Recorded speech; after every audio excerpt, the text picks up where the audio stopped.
and you, Elizabeth, you've been a skull keeper for a long time. I mean, you have a whole story. We don't have to go into the whole story, but when I've held the skulls in Elizabeth's place in Sedona, I felt these are the most ancient skulls around. They're Tibetan crystal, Michelle.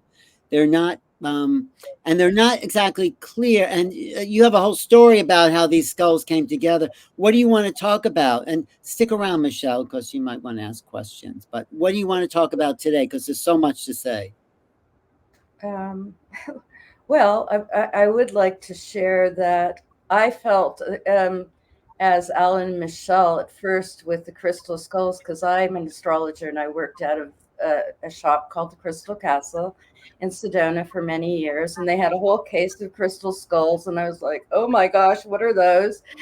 And and then I was guided to England, and I had the first experience with the British skull, which was amazing, but I still wasn't into the crystal skulls. I still was working at the, and then I opened a crystal shop in Sedona called Stone Age Sedona.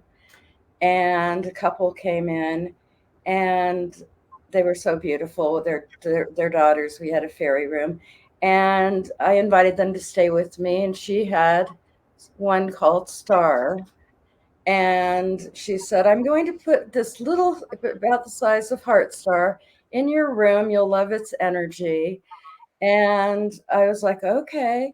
And I woke up in the middle of the night with so much light in my room. And I was like, oh my gosh, this crystal skull. And I held a star like this, and I just was connected to Source.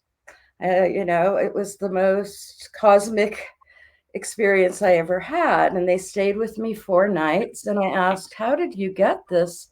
I'm so connected to your star. And she told me that this group of 8 very small Himalayan crystal skulls were found in caves in the Himalayas, and with 16 large, very large crystal skulls, so 24 skulls. Um, and the 8 were brought they actually were brought, I didn't know this, but they were brought to Sedona by the man, Frank Liu, who found them. I didn't know at the time. And then he asked a woman in New Jersey to find the right caregivers. And I said, well, are there any? And she said, I believe so. And she got me in touch with the woman in Linda Leah, and she sent me a picture. There were 3 of the skulls still needing the caregivers. And right away I saw a heart star. I said, that's the one. And the name Heart Star came to me. And it's been quite a journey. And the message that Heart Star is that these 8 small Himalayan crystal skulls, and many people have said they're not actually crystal from our earth, but HeartStar's kind of confirming this. I haven't gotten complete confirmation. I know they come. I was told that they came through actually to the earth so many times by many people. I do know that they are here to bring the Shambhala energy, and they work with the Himalayan Shambhala masters. Um, and So it's been quite a journey, amazing journey, um, being a guardian of this ancient one and HeartStar seems to be the messenger or the spokesperson, I guess, because I hear the messages. And so in 2008, HeartStar called the 8 to come to Sedona on autumn equinox. At the time, we didn't know about the Crystal Skull Gathering in 2008, where Mitchell Hedges and Kirby was, and Yop and many other crystal skulls and their guardians. And that's where Yangtze, I was asked to do a meditation with the Himalayans after the Himalayans came together to do the work that we were asked to do, which I was told by a Mayan elder at a crystal skull event in 2006 in Holland when he held HeartStar and one of the 8. He said, I've never experienced anything like this. It was when I was in a spaceship, these crystal skulls. And he said, I've done something that wasn't right and I've had a lot of pain. Apollinario, he's passed on to spirit. And he said they came to help at this time. And it is a critical time on the planet. And I do believe we're awakening our crystal consciousness within ourselves. And so these ancient ones, and all crystals are ancient, of course, all ancient crystals. It's Yangtze is hollowed out, and I actually didn't know um, that a Yangtze was a ancient Tibetan Buddhist crystal skull until I met a Rinpoche in Glastonbury, England, who said, thank you for bringing these two ancient Himalayan crystal skulls. He said, this one is the Tibetan crystal, which is way high up, at least 15,000 feet up, and only the monks can get there, no machines. So you can see it's manganese and carbon in the crystal. And he said, and this Yangtze is one of our prayer crystal skulls that we put our prayers in. That's why Yangtze is hollowed out. And this one is very special, he said, because it has this, he called it silver embedded. And so the prayers go deep into the earth. So HeartStar and Yangtze, and as I said, Yangtze came through a vision that Thelma had from just the photograph of the Mitchell Hedges skull in Glastonbury. And then 3 months later, we were at the Angel Valley Crystal Skull Guardian event where the Mitchell Hedges was. So we were able to meet. And that's Yangtze was put in the circle with the Himalayans when I was asked to do the Friday evening meditation with the Himalayans. And so, crystals are holographic image computers, and all crystals, like I said, they're all ancient, and they all have a great purpose. So that's did that answer your question? That was a long one. Yeah, yes. No, but I know you get messages, and also HeartStar has a kind of heart opening for us. So can you share some of the messages you've gotten and some of the ways to expand the heart that you've also gotten from your skulls? Yes, that that being in our heart, and why HeartStar's name came as HeartStar, as we know, that our heart, that we connect with the heart of the heavens, where we are crystal beings, we are light beings, we are multidimensional beings. And it's through crystal that we have technology, all technology. The radio was called the crystal set when it first came out. And so this is to remind us of who we really are, and what's really important is consciousness. HeartStar actually cracked in two after the gathering of the ancestors. After actually Dremvelo held HeartStar, and the next day at the gathering of the ancestors, HeartStar cracked in two, and I was like,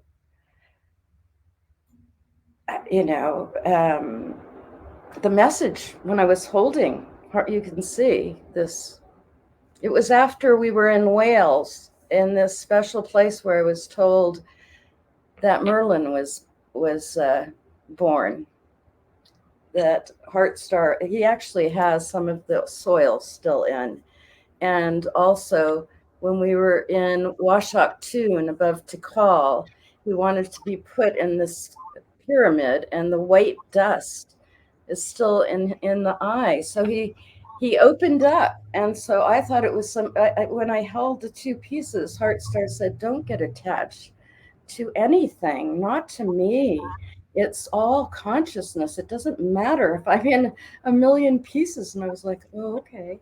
And then I thought, well, maybe I'm supposed to bury him. I didn't know, but I was told to call Gary Moonhawk, who was at the 2008 event, who carved an incredible crystal skull that when it sat next to the Mitchell hedges, it was magnificent, as the Mitchell hedges is.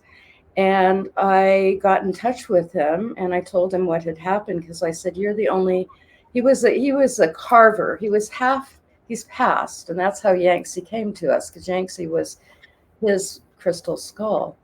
Um, he was half Native American, and he was always a carver of native things. But when he went to caves in Mexico in a meditation, I believe it was, I kept on, you see, he passed away before we could say, how did you get Yangtze and what pyramid was it in? But I went to Palenque when he passed.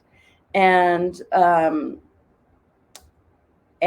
he was told that the crystal skull had been destroyed when Cortez came, and he was chosen to carve this crystal skull, and it had to have the removable jaw like the Mitchell hedges. And so I don't know, I got a little lost in that. But HeartStar with the about cracking. So Gary phoned me the next day and said, I had a dream. HeartStar came to me and said that I would be able to put HeartStar together to send HeartStar to him in Colorado, and a new star would be born, is what he said. And and I was going to England, to Glastonbury at the time, and he said, well, I'll send HeartStar to you. And he sent Yangtze with HeartStar because they had such a connection, and he knew that. And then he said, when you come back to Sedona 6 months later, just send Yangtze back to me in Colorado. And we tried to find him, and then we found out that he had passed, and that's how they came to be together. Wow. So were you really upset when you found HeartStar in pieces? I mean, well, I was, it was right after this actually very shocking, this gathering of the ancestors in 2009 in April. All these shamans came from all over the world, actually, because the Mayans, with Drumvalo Melchizedek and Yellowbird, Adam Yellowbird, who were very connected to the Mayan elders, said, we are the timekeepers and the Hopi are the keeper of the prophecy. And we as the timekeepers know this is the time for the prophecies to come. So we're going to come, and we want these shamans to come, starting in Sedona and then going to many other places with the Dene, the Navajo, and the Havasupai that live at the bottom of the Grand Canyon, the tribe, and then to Hopi for the Hopi to give the prophecies that's important for us to all hear now. So each day it was beautiful. I was just at the ones in Sedona, and we did it around Sedona with a fire in the morning, and then a different one of the shamans would do a ceremony. Drumvalo was there, and it was so interesting because usually he has a crowd around him. And I had HeartStar with me, and I had read, I don't know if you've read his book, Serpent of Light, but about bringing the cleaning of the earth from Tibet, where it had been since the time of Atlantis. And it was moving now to South America, and the work that he did to work with this ley line, that it was stuck and it needed to go. And that's why HeartStar called the group of 8 as well. So when he was sitting all by himself, nobody around him, I came up and I had HeartStar, and he held HeartStar, and I said, thank you, because this group came to assist in this work as well. And it was the next day of the gathering that it was beautiful. It was a Toltec did a gorgeous ceremony. There was an eagle, because it was about the condor and the eagle coming together. That was the gathering of the Mayan and the Hopi. And there was an eagle flying. When the Hopi got up and presented, he said, I'm really sorry to tell you all, but I have come from Hopi, and there's so much division in Hopi land that I have to be the one to tell you it was not the ones that are part of the Indian affairs are not allowing you to come to Hopi. We are not giving you the prophecies. He said, I'm so sorry, because here people came from all over the world actually to do this ceremony. And so Adam Yellowbird got up and he said, oh my gosh, they didn't know about it. They said, I'm sorry, but we're going to have you leave, because it was in the middle of the day. We were going to go till 5 o'clock. And I had a shawl and I had my backpack and I drove with a friend, and HeartStar was wrapped in it. And that's when they dropped me off at my car, and I didn't remember that I had HeartStar wrapped in my shawl. I put it, and he dropped onto the tarmac, and he was wrapped in his bag, and I could feel it. I just went home and I was shaking, and I phoned the woman. I think I phoned Yop too, but I had to get in touch with. So, anyways, the next day, I went to the gathering with HeartStar in a bag in two pieces, because I said to Gary, I'm gonna wait until the gathering's over, before I send HeartStar to Colorado. And my friend Diana brought the Hopi man and said, I told him about HeartStar, and he wants to see HeartStar. And I said, well, HeartStar cracked and is in two pieces. And he told the Hopi man, I can't remember his name. And he said, I want to hold HeartStar in the two pieces. And he held the two pieces and he said, this is part of our prophecy. We have to crack. We've cracked, this division, and we need to come back in wholeness. And this Mayan elder who didn't speak English, but saw this, and his interpreter said he'd like to hold these two pieces, and he was jumping up and down. This is fantastic. He's opened up, and so I'm like, wow. And then I went to one of Yop's meditations and I put the two pieces and I felt that energy. And then I sent HeartStar, and it was amazing how it was all meant to be. And that's how Yangtze, and that was the greatest teaching. It's like we can't be attached to anything. And I think that's what the crystal skulls, are teaching us. We're consciousness. We're a part of the all, and we're all stardust. And they hold this consciousness on our planet for us. Oh my gosh, Elizabeth, you are saying so much that's resonating so strongly with me. And I'm having a lot of remembrance for Adam Yellowbird is a very, very dear friend of mine. I couldn't make that Return of the Ancestors event, but my friend was there. And I said, I'm supposed to be there, but my father's dying. And can you just bring me with you? I want to be a part of this. And she was transmitting back to me that there were a lot of challenges with personalities and all the different people that were there. It was some intense energy. Was the Hopi man Reuben Sufki by any chance? No, it wasn't Reuben, because I do know Reuben. Yeah. Reuben's a friend of mine as well, but I do know there was a lot of division. But one thing that you're saying that's coming through right now is I have a statue in my home that's like a Aphrodite or Venus kind of statue that was from Greece. And when it was shipped to me from Greece in this big container, a piece of her foot broke off. And my husband was so upset because it was really expensive. And I got the message, this is how it's meant to be, because the inside of this marble it's untouched. And that there is an energy that comes through when it's opened like that. And I mean, I would have people here that have nothing to do with what we're talking about right now. And I would open the little foot and say, what do you feel when you stand here? And they're like, what's happening in my body? They're getting a transmission. And I'm really feeling what you're sharing about this needed to happen, because there is a great divide. We're seeing a great divide. During that time, I was spending a lot of time in Mount Shasta. And the transmission that I'm feeling is that these Lemurian energies that are, a lot primarily heart-based energies, meeting with Atlantean energies that are, very deep into technology and the mind.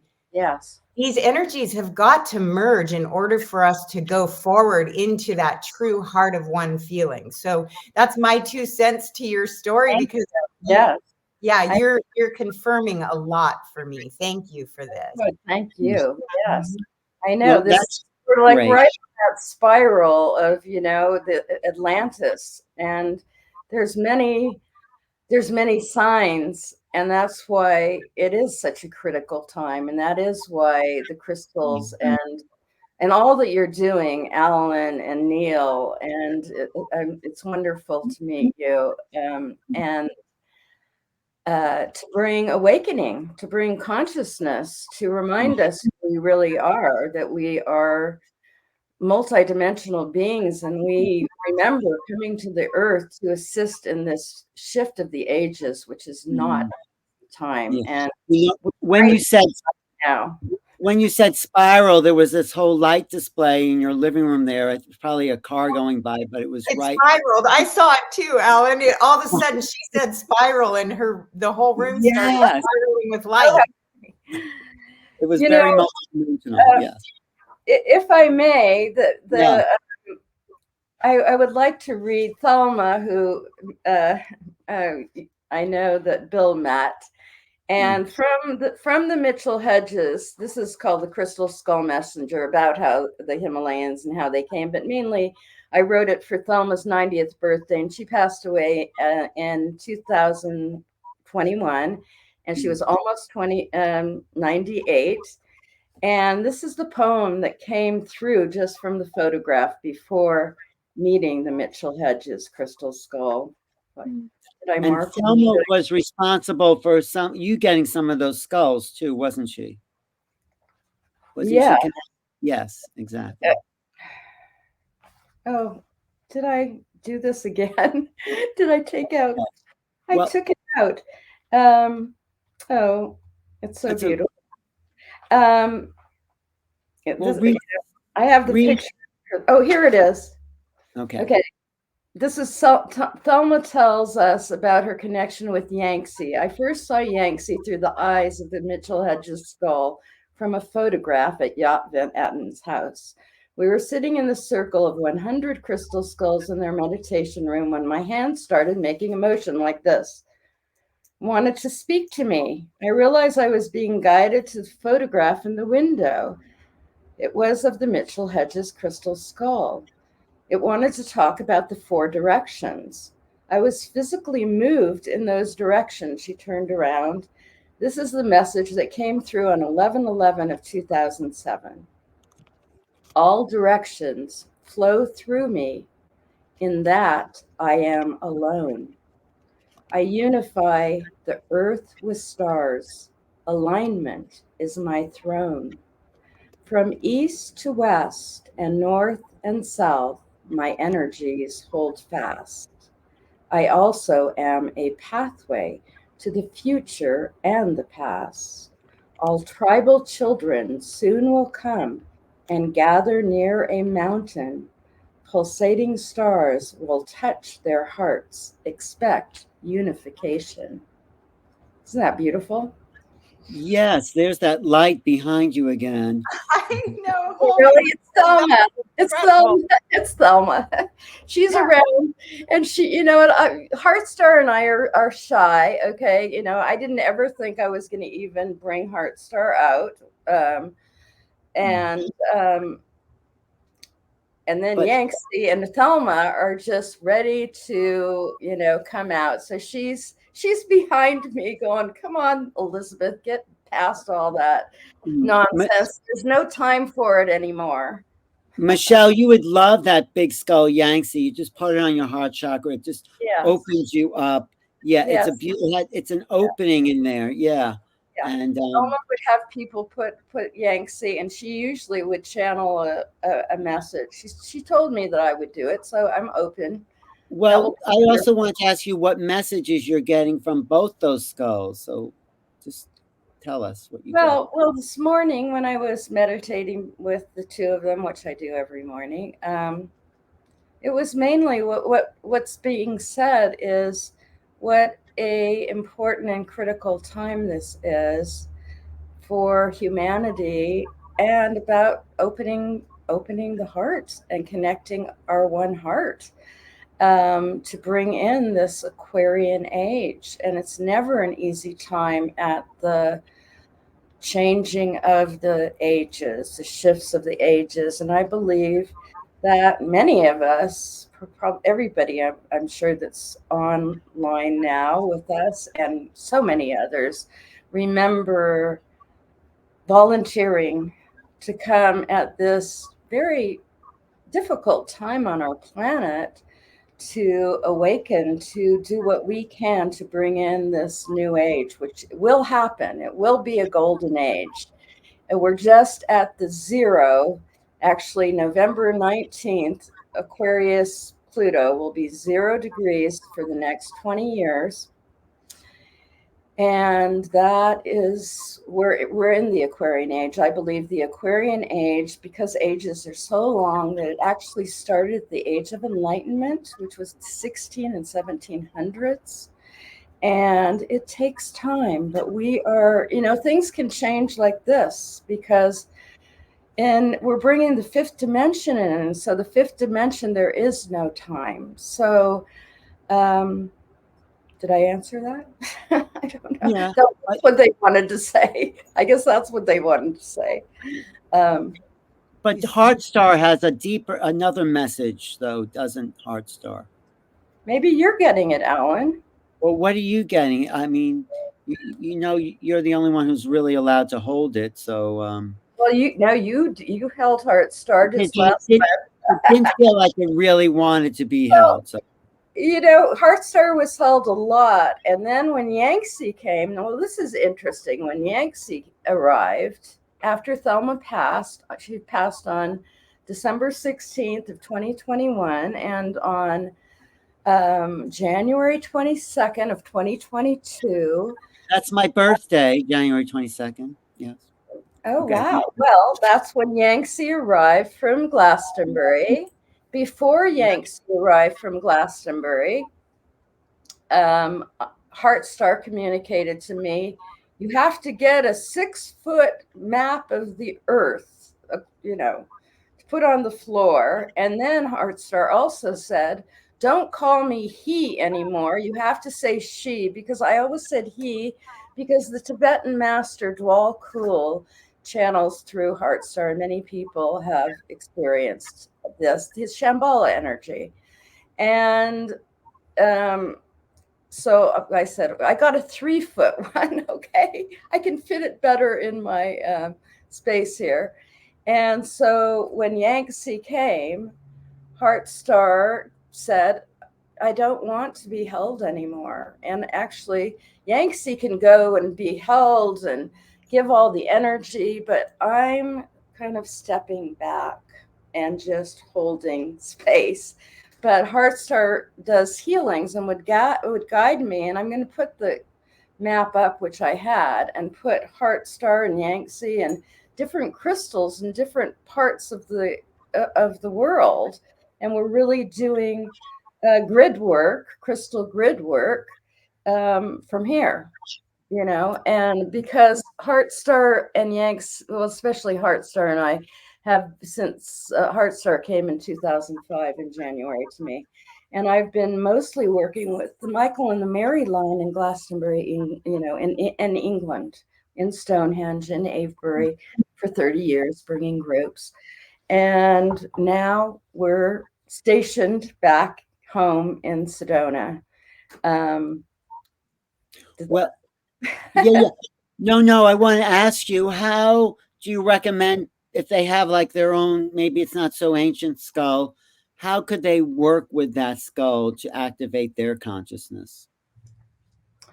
You know, it is all by opening the heart, and just, you know, deep breathing, and, you know, going within, meditation, and just trusting and not being so much in our mind. There's so much, you know, going on in the world, and with all of our devices and all, you know, it's, I think, just that love, that connection, you know, is just to hold them and trust the messages that come to you. You know, I think we're all psychic. We all have so many gifts, and so many more gifts to, you know, like we say we only use 10% of our brain. I mean, we're telepathic beings. We can bilocate. We've forgotten how to do all of these things. But I think that's what the crystals are actually opening, those parts of us that, you know, through all that's happened, have closed off. Just like when we're a child, you know, children, they do see things. We do, you know, yeah, we come in with we're with the open up here because we're still connected. And then, you know, the programming and all the nonsense that goes on, we close up. And so I believe that the crystals are just helping us to relax, go within, be at peace, breathe deeply, and trust your inner self. And I think more than anything, that this is such an important time for children and for all of us to know that, you know, the AI, it can be a gift to our planet, but there's also giving our power away. And so, you know, that something's greater than us, when, you know, we have all of this. And I think that that's also a big part of the message, you know. Yeah. No, it's true. I mean, but I think there are special messages from these skulls because they're so ancient, that talk about the cycles of time and timelines. And I'm just getting something like that. Are you getting anything about that? Timelines and Yes, yeah, yes, the, you know, the Aquarian age, we're here. Um, I believe that, you know, it's interesting. For some reason, I just found this skull rock from, if you've been to Joshua Tree, Oh, skull I've rock. never seen that. There's actually a rock that looks like a skull there. Called Skull Rock. There's a trail. Well, there's also a place you've heard of. You've been to the Integratron, right? Yes, yes, yes. Okay. Well, I had not been to Joshua Tree. This was many years ago, I think 2008 or 9. And I went to the Integratron, and they started playing the crystal bowls in the Integratron. And I saw what looked like, I didn't know about Skull Rock, what I believe is the 12 etheric crystal skulls. And they were huge. And then I found out about Skull Rock, and I was like, that's what I saw. And they were, you know, and then I did a vision quest out there, actually. So I did see a ship in Joshua Tree. And these ancient skulls, these etheric skulls, and I believe the Mitchell Hedges and the ancient ones in many cultures have been created. The Tibetans, you know, yeah, and so it's not the scary death and our fear of death. You know what I mean? This is like don't be afraid of death. You know, death should be a celebration when hope, you know, it's your time to go. Like, you know, I'm so grateful. Like Thelma was a great role model mentor to me, because she just went upstairs. I remember her saying right before she passed, I always wake up and I'm surprised I'm still here. I can hardly see or hear. I don't remember people's names, but I feel 20 years old inside. And she went up into her bedroom on December 16th and she left. And I see her around a lot. And she's like, why did I hold on to that old body so? But she was saying at 90 and 92, I have work to do, And so death should be a celebration that we're the freedom instead of feared or something evil that killing or that let's I went to a beautiful death a funeral of my dear friend who he was I don't think he ever had a human lifetime. He was Arcturian. He knew he was. And when he got cancer, he didn't want to do any treatments. He just wanted to feel what people feel. And it was painful. He was carried around for the last. And then when he passed, and it was just in a beautiful property that a woman had just, not even planting a tree, just put the body, and his friends were there. And I was like, oh, wow, Chris, like, it was a beautiful, and then the next day in Glastonbury, the black horses and and the like, it was quite beautiful to see actually that one. But it's like, yeah, I think that also the fear of death, that we have to get over all the fears, all of our fears. It's a part of life. We're here as long as we're here. To do our best while we're here and to celebrate when it's time for us to go, which I know isn't easy. It's always difficult to lose the ones we love in the physical, but we live beyond. That's the great gift. Well, are the skulls a sort of symbol of this eternal consciousness? Yeah. Yes. Because they've been here for so long. Yeah. Yes.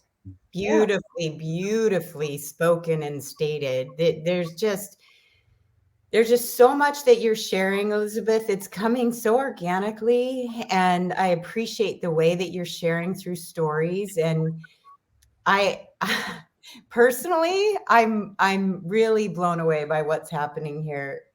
Skull Rock in Joshua Tree was a place that I was camping when I was 8 years old with my parents. And I was playing hide and go seek there. Wow. And I slipped and I fell 3 stories straight down, screamed all the way down.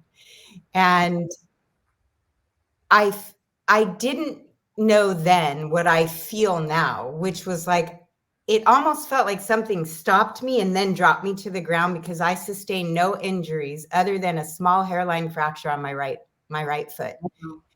And later, when I became aware of the Integratron, I became aware of it through Giant Rock transmitting to bring a group of healers to Giant Rock, because that grid needed to be cleared. There were a lot of distorted energies there. And, I'm like, just being a housewife. And I'm like, what the heck is going on here? But to be invited, and then meeting the sisters at the Integratron and having a deep connection there. Alan, I think, I was there with you and the HeartStar, and there's something weaving that's bringing us all together through our stories, our individual stories of what is happening in our own personal lives, but bringing it forward so that we can feel our multidimensional selves. And when you talked about bilocating, I had an experience at Giant Rock, which is, inspired the building of the Integratron through George Van Tassel, getting that visitation and the schematic to build the Integratron. And that particular, the great rock there is a portal to be able to help us bilocate, to go to Uluru, to go to Egypt, to use that as the tunnel or the frequency to get us to Peru, to Lake Titicaca.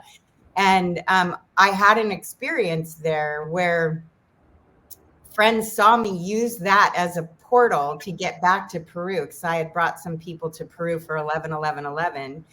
And we were all using giant rock as the portal. There was a rock in Mount Shasta that was also doing the same thing. So I don't know if any of that makes sense with any of our listeners, our watchers. It makes sense. Yes. Michelle. The Yes. portal. Yes. We're coming back online to these remembering of these skills that we have, that it's just that internal knowing when we talk about being unified, you know. And I love how you languaged it, Elizabeth, when you talked about that it's not always a smooth transition, you know. And before we went on camera with everyone, Neil and Alan and I were talking about, I didn't know that Alan was an Aquarius, born on January 22nd. Yes. And he says he is, you said 5, you have like Chiron and Mercury and a bunch of in Aquarius. And yes, near my son. Aquarian, you know, and I'm a Scorpio sun, just like Neil, with an Aquarius rising at 0 degrees and a Cancer moon. And I never knew what all of that meant. You know, it was something in the periphery. But what I feel like every one of us that's here, we each have our individual stories, because we're given these cookie crumbs, and the skulls are helping us with their cookie crumbs of wisdom. And they're placing it inside of our hearts, inside of our minds, so that we can do what we came back to Earth to do during these times. It's the ancient future meeting in this now. So I am just so blown away by how you shared, so heartfelt, and really receiving it in my heart. And I can't thank you enough for bringing this information forward, and for all of our participants, you know, that they're weaving with us, as you see in the chat. You know, this is the remembering. And that when you said death is a celebration, this is the true, I think, the true goal of part of where we're going right now, because there are a lot of people leaving the planet right now. And rather than lending the emotional sadness of that, if we can open our hearts to the celebration that each soul that leaves is on that spiral, going to the next assignment, the next destination, kind of like graduating. Woo! You know, it's hard for those of us left behind when we love someone so much. Do you see the light again, Alan? We're having more light. Selma. Love it. It is a multi-dimensional. There it is. It's multi-dimensional, that living room. Actually, when you're in Sedona next time, definitely visit Elizabeth. And you can, I would love to come meet you, Elizabeth. This is great. And I didn't know how this was going to go off without us being in person. I had a little bit of a ping in my stomach where I was like, but we were all supposed to be together in person. Yes. And part of me was disappointed, but I'm realizing that the emotion of disappointment isn't going to serve us right now. That it's really important that we take heed of what it feels like when our hearts open and we can be in joy with each other, that we're all here through technology. You know, this is the crystal. This is how we use it to our advantage, rather than, you know, for any nefarious purposes. We're using it to bring us together. Elizabeth, I have just one favor. If you can put HeartStar right up to the camera so we get a really good transmission, as close as you can, just so I want people to really see what this. Let's see. A little closer, because it's so unusual and the crystal is so old. So this is, you know, in this eye, it's still that powder, that white powder from the pyramid in Washington, which is above Tikal. It's so amazing. I'm just going to take a picture of it on my screen. It's beautiful. It really is. It's not just a rock. It definitely has a vibration, Michelle, that you will love. And so there, you know, 8 small. They none of them look exactly the same. They're about the same size, but there were 8. So I call them the group of 8. So I heard you call Heart. I heard you say he several times in the Oh, beginning. sorry. See, I'm not supposed to say that. I'm supposed to say she. Ever since Yangtze, Thelma always called Yangtze the grandmother. Always the grandmother. Every time you said he, something inside of me said, it's not he. No, it's not he, and they're not that they have a sex, but Right. thank you. Yeah. It's a transgender skull. Yes. Because usually I catch that because HeartStar said Yangtze's here, and we're bringing in the feminine consciousness. This is a female planet. All is born of the female, and so thank you for saying that and for reminding me. It's because Dwal Kul is my guide, my teacher, and comes through at HeartStar, and that's why from 2005 till 2022, I said he, and I'm not supposed to, and I usually catch myself each time, but you caught me. Thank you.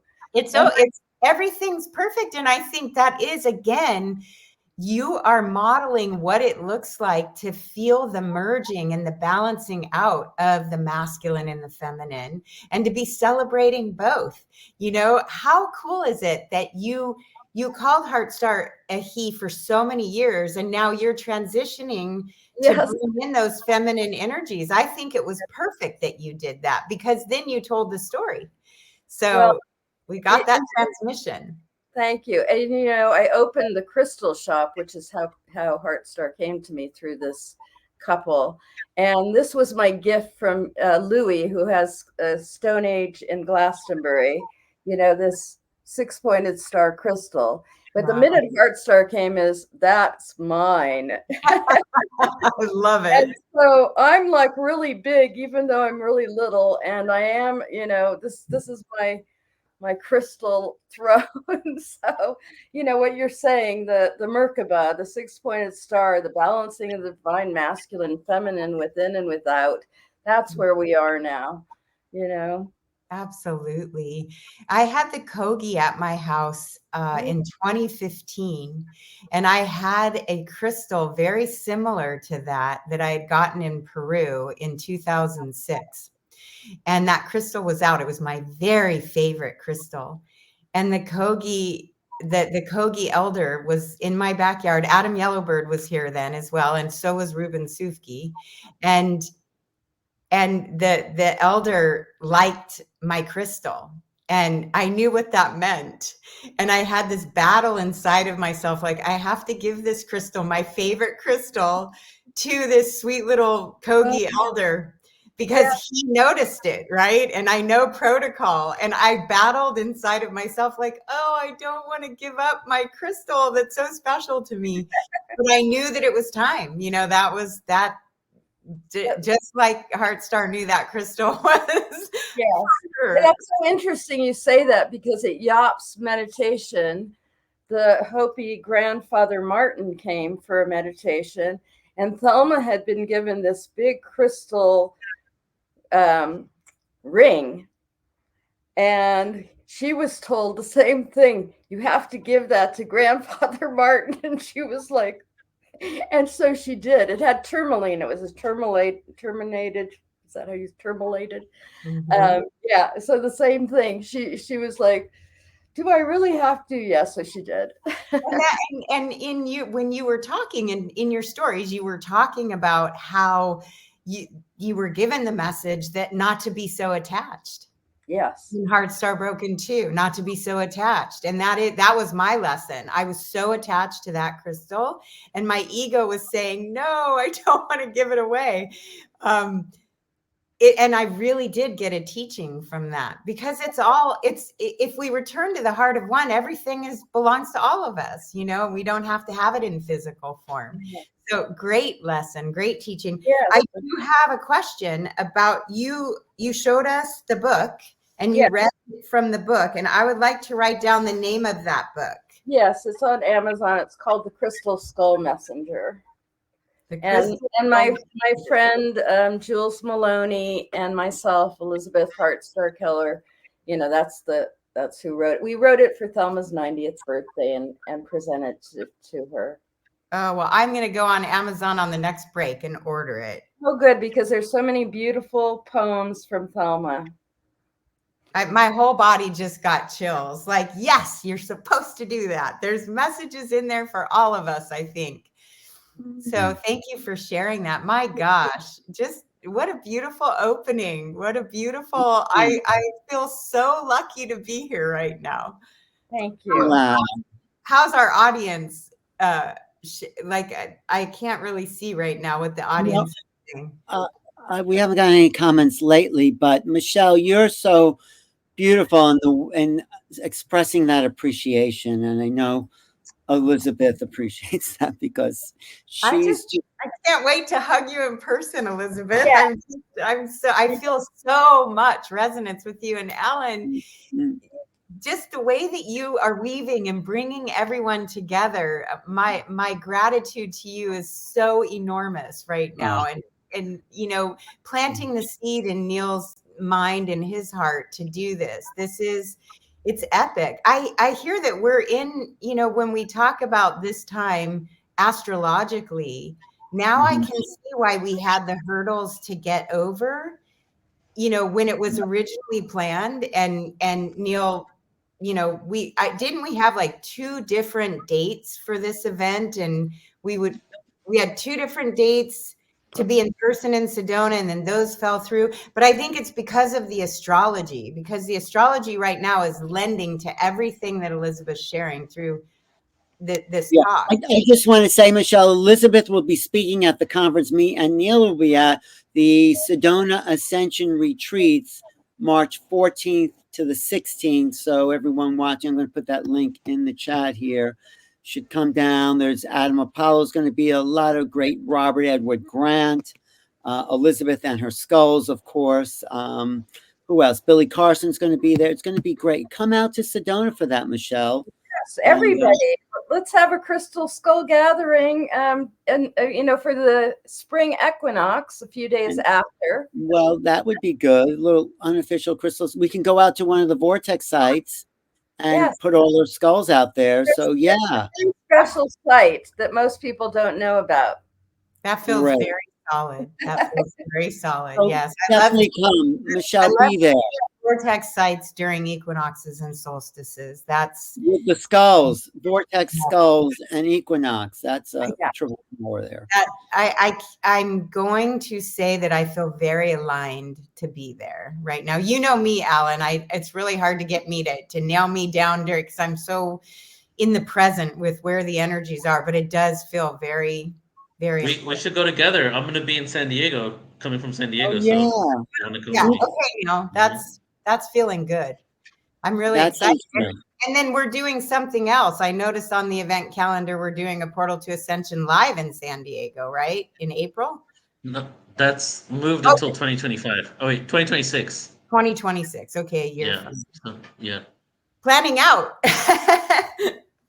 Yeah, but this was great. Elizabeth, I know you have so much knowledge and information as an astrologer, as a visionary, as a prophetess, really, and a keeper of the energy. So thank you for giving us a little peek into your world. Thank you so much. This has been a great honor, and HeartStar and Yangtze are so happy to be here with everybody. Thank you. Thank you, Elizabeth. Thank you so much. You know, look forward to all of the speakers here.